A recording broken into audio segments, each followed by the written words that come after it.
You'd think that after years of hearing whispers about UFOs and watching countless TV programs about alien encounters, you'd be desensitized. You'd be wrong. The UFO hearing was all over the news. It was the biggest event in decades, the government admitting they'd had contact with otherworldly beings. But I attended a private session, one they didn't broadcast. I wish I hadn't. I had an uncle, who worked at a low-ranking government job, but he got wind of the secret invite-only session. Maybe it was pride or the weight of knowledge, but he told me, and only me. Said he had a +1 and thought I should know the truth. What can I say? Curiosity won. The building was nondescript, somewhere in DC, and security was tight. Inside, the room was dimly lit, reminding me of the faint glow in a movie theater. The air was cold, almost artificially so, with a metallic hint. The low hum of whispered conversations gave a sense that those gathered were just as unaware as I was. On the stage, behind a long table, sat 3 beings. I say beings because only one looked human. The one in the center was a man, probably in his 60s. To his left was something tall, eerily slender, with pale, translucent skin revealing a web of blue and purple veins. It had large black eyes, void of emotion. To his right was a woman, or so I thought initially.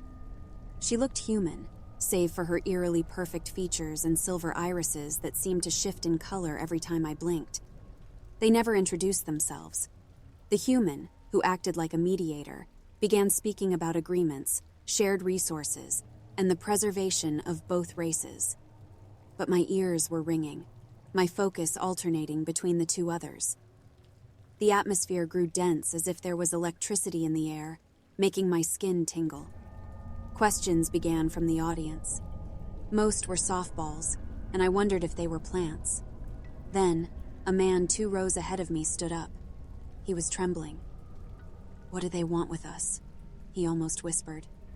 The room went silent, the kind of silence where your own heartbeat sounds deafening. The tall, slender being shifted its gaze to the man.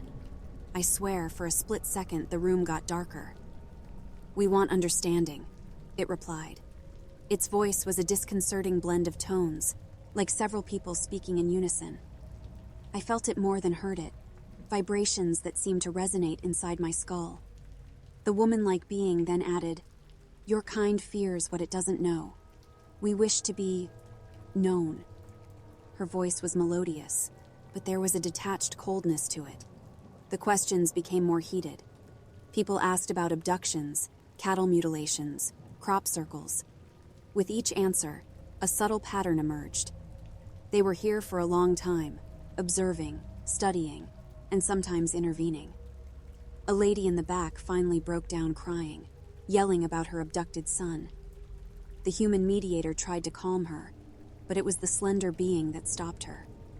It just looked at her, and she went limp, collapsing into her seat, eyes vacant.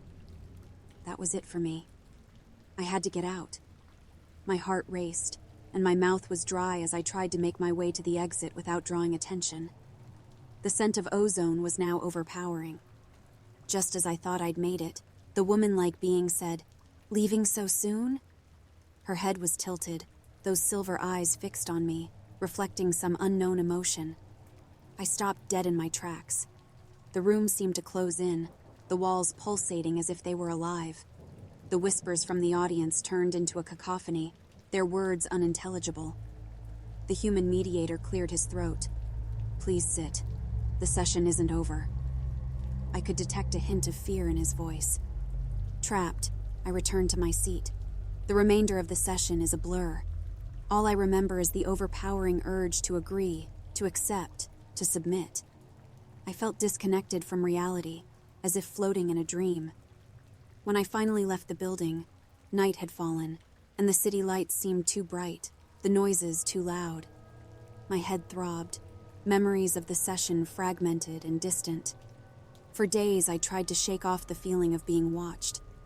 Everywhere I went, shadows seemed to shift, and the scent of ozone never left me. My uncle, he disappeared 2 days after the hearing. Just vanished. Sometimes at night, when the world is silent, I hear those blended voices again, murmuring words I can't understand. They want understanding, they had said. But the more I remember, the less I understand. The fear isn't about aliens or UFOs. It's the realization that we're not alone, and we're not in control. Now, I can't escape the feeling that they're here, among us, observing, waiting. The horror isn't that they visited, it's that they never left.